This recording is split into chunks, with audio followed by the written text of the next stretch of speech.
ان آیات مبارکہ میں اللہ نے ارشاد فرمایا ہے کہ جو احکام ہم سابقہ آیات میں پڑھ چکے ہیں،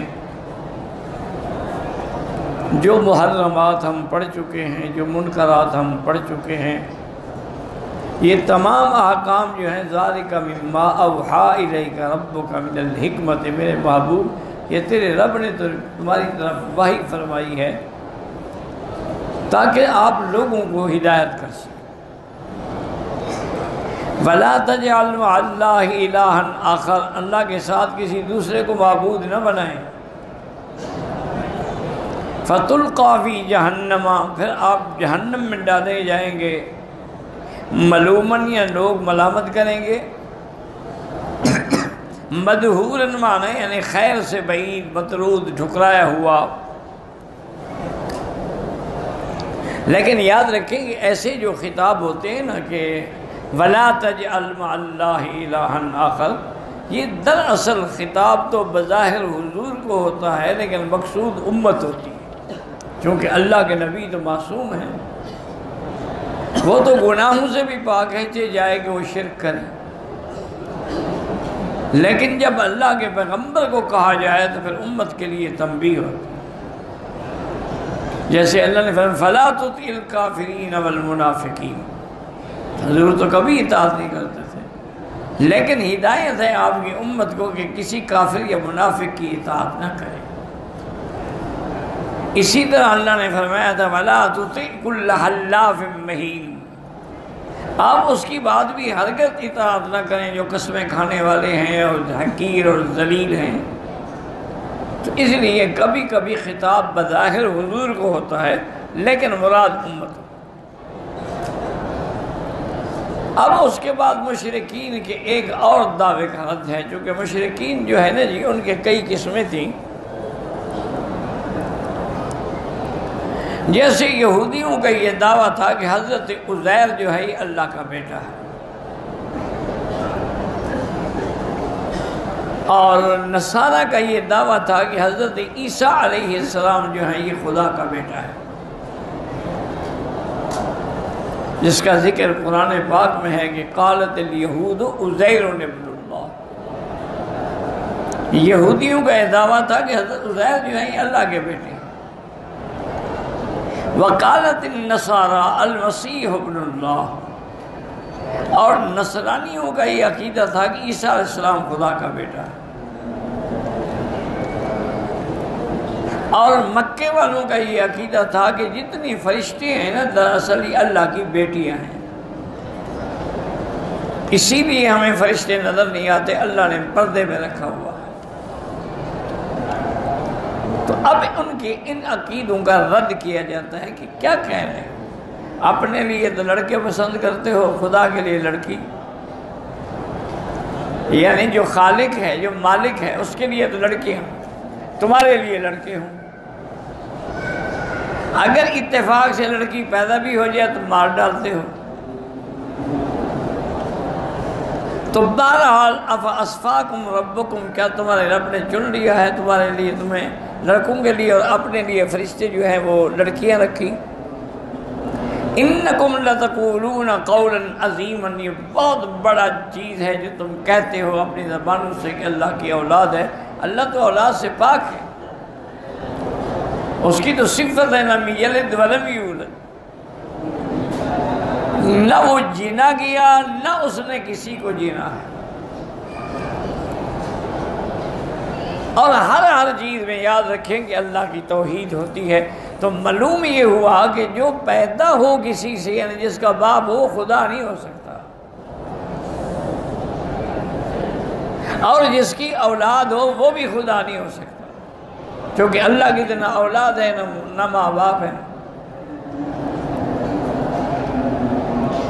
اسی طرح ایک لڑکی تھی مشاطہ فرعون،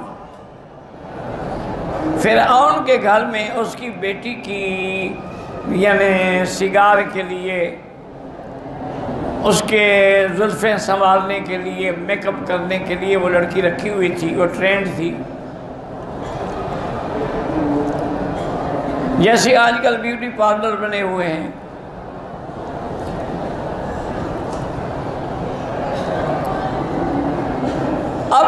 مشاطہ جو تھی وہ فرعون کی بیٹوں کی زلفیں سنوار رہی تھی، بال بنا رہی تھی، کنگھی دے رہی تھی، اس کے ہاتھ سے کنگھی گر گئی،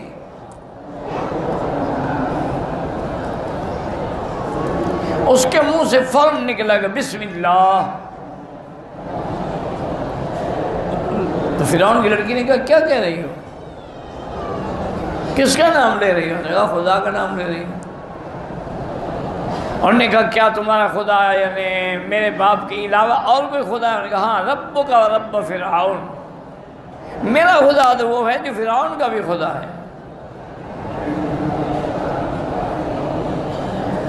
اس کی لڑکی کو غصہ آ گیا کہ تم میرے رب کی توہین کرتی ہو، میرے خدا کی توہین کرتی ہو، میرے باپ کی توہین کرتی ہو۔ جب اللہ پردے پڑ جائے نا جی عقل پر، پھر بات سمجھ نہیں آتی۔ اب دیکھو خود تو تم بیٹی ہو اس کی، جب بیٹی ہو تو خدا کیسے ہو سکتا ہے؟ اللہ تو اولاد سے پاک ہے۔ اب وہ جناب دوڑی گئی اور اس نے فرعون سے کہا کہ میری جو مشاطہ ہے نا تو یہ تو تمہیں خدا نہیں مانتی، وہ تو کہتی میرا خدا اور ہے۔ اس نے اس کو بلایا اور کہا کیا کیا؟ انہوں نے کہا بالکل میں نے ٹھیک کہا ہے، میرا رب تیرا رب سب کا رب جو ہے وہ رب السماوات والارض ہے۔ انہوں نے کہا اچھا، اس کا مطلب ہے کہ تمہارے اوپر موسیٰ علیہ السلام کی تعلیمات کا اثر ہے۔ اس نے حکم دیا کہ بہت بڑا کڑاؤ جو ہے وہ گرم کیا جائے اور اس میں تیل ڈالا جائے، اور اس کو ساتھ لے آئے، دکھایا کہ دیکھو یہ تیل کیسے کھول رہا ہے، اس میں اگر ہم آپ ڈالیں تو آپ کا جسم جو ہے وہ جل جائے گا، پکوڑے بن جائیں گے۔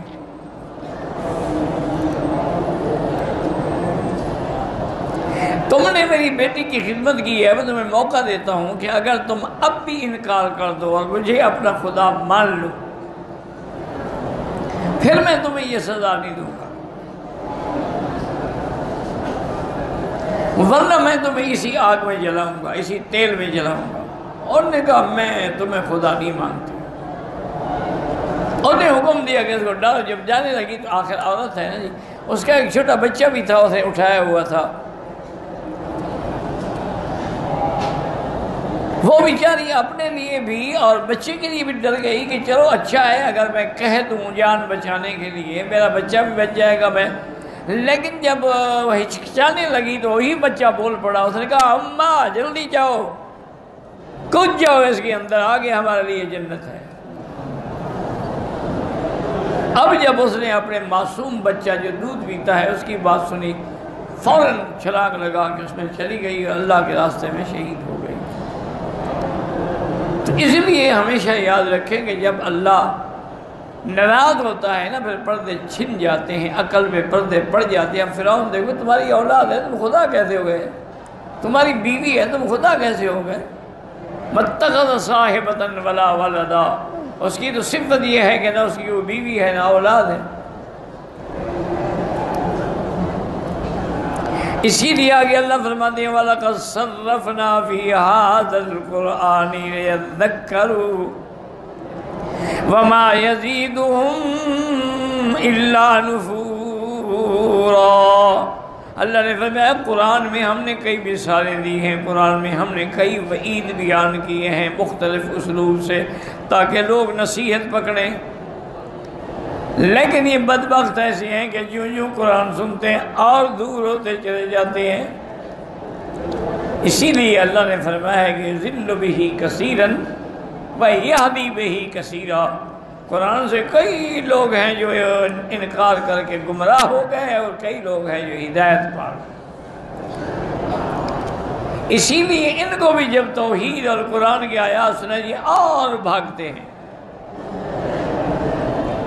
اب اللہ نے فرمایا قُل لَوْ كَانَ مَعَهُ آلِهَةٌ كَمَا يَقُولُونَ إِذًا لَابْتَغَوْا إِلَىٰ ذِي الْعَرْشِ سَبِيلًا۔ اللہ نے فرمایا کہ اگر خدا کے ساتھ کوئی اور بھی خدا ہے جیسے یہ بدبخت کہتے ہیں تو وہ بھی تو جاتے نا عرش والے کے پاس تمہاری سفارش کرنے کے لیے، تمہیں چھڑانے کے لیے، جیسے ان لوگوں کے آج کل بھی جاہلوں کے عقیدے ہیں کہ ہمیں پیر چھڑا لے گا۔ بلکہ ایک آدمی ایک بزرگ کے پاس آئے، کہنے لگے حضرت عجیب بات ہے، میں قرآن تو چھوڑ دیتا ہوں، وظیفے پڑھنے بھی چھوڑ دیتا ہوں، درود بھی، لیکن جو وظیفہ مجھے پیر نے بتایا ہے وہ میں نہیں چھوڑتا۔ یہی تو کفر ہے کہ قرآن کے مقابلے میں تم پیر کے وظیفے کو ترجیح دیتے ہو۔ یہ پیر نے کہا ہے وہ نہیں چھوڑے گا۔ تو اس لیے اللہ نے فرمایا کہ اگر کوئی اور خدا ہوتا تمہاری سفارش تو کرتا ہے، تمہیں چھڑاتا تو صحیح۔ سبحانہ وتعالی، پاک ہے اس کی ذات اور بلند و برتر ہے ان باتوں سے جو یہ ظالم کہتے ہیں۔ وہ اتنا بلند ہے کہ جس سے آگے کوئی بلند نہیں ہے، کیونکہ صفت علو اسی کی ذات ہے۔ هو الاول والآخر والظاہر والباطن۔ اسی لیے میرے مدنی نے صفا مروہ پہ کھڑے ہو کے اعلان کیا تھا کہ لا الہ الا اللہ وحدہ لا شریک لہ لا شیء قبلہ ولا شیء بعدہ، جس سے پہلے بھی کوئی نہیں اور جس کے بعد بھی کوئی نہیں۔ اسی طرح ایک عیسائی نے مسلمانوں کو دھوکہ دینے کے لیے کہا کہ یہ کیسے ہو سکتا ہے کہ پہلے بھی کوئی نہ ہو اور بعد میں بھی کوئی نہ ہو۔ تو ایک اللہ والے مل گئے، انہوں نے کہا اچھا ایسا کرو تم گنتی گنو۔ اس نے کہا اچھا 1 2 گنے، فرمایا اچھا 1 سے 10 تک گن لے۔ اب 1 سے پہلے کیا ہے؟ اس نے کہا 1 سے پہلے تو کچھ نہیں۔ انہوں نے کہا خدا سے پہلے بھی کچھ نہیں۔ تمہاری عقل کے مطابق ہندسے ہیں 1 2 3 4، لیکن 1 سے پہلے کچھ نہیں۔ تو اللہ کی تو ذات ہی بلند و بالا ہے، جب کچھ نہیں تھا اسی کی ذات تھی، اور جب فنا ہو جائیں گے تو پھر بھی کوئی بات ذات نہیں بچے گی مگر اللہ کی۔ وَيَبْقَى وَجْهُ رَبِّكَ ذُو الْجَلَالِ وَالْإِكْرَامِ كُلُّ مَنْ عَلَيْهَا فَانٍ وَيَبْقَى وَجْهُ رَبِّكَ ذُو الْجَلَالِ وَالْإِكْرَامِ۔ اس کے بعد اللہ فرماتے ہیں کہ ظالمو، اگر تم شرک کرتے ہو تو مجھے کیا نقصان ہوتا ہے؟ اگر تم کفر کرتے ہو، اگر تم میری اہانت کرتے ہو، اگر تم میری صفات میں عیب لگاتے ہو، مجھے کیا پرواہ ہے؟ تسبح لہ السماوات السبع والارض، تسبح لہ السماوات السبع والارض ومن فیہن، اس کے لیے تو آسمان اور زمینیں اور جو ان کے درمیان میں مخلوقات ہیں ہر چیز تسبیح بیان کر رہی ہے۔ اس کو تمہاری کیا ضرورت ہے؟ لیکن فرق یہ ہے کہ وَإِن مِّن شَيْءٍ إِلَّا يُسَبِّحُ بِحَمْدِهِ، کوئی چیز نہیں ہے دنیا میں مگر وہ اللہ کی تسبیح و تعمید کرتے ہیں۔ وَلَٰكِن لَّا تَفْقَهُونَ تَسْبِيحَهُمْ، یہ الگ بات ہے کہ تم ان کی تسبیح کو سمجھ نہیں سکتے۔ جن کو اللہ نے علم دیا ہے، اب چیونٹی نے بات کی تو سلیمان علیہ السلام نے سمجھ لی، باقی لشکر میں تو کوئی نہ سمجھ سکا، کیونکہ باقی کو یہ علم نہیں تھا۔ خود انہوں نے بات کی تو سلیمان علیہ السلام نے سمجھ لی۔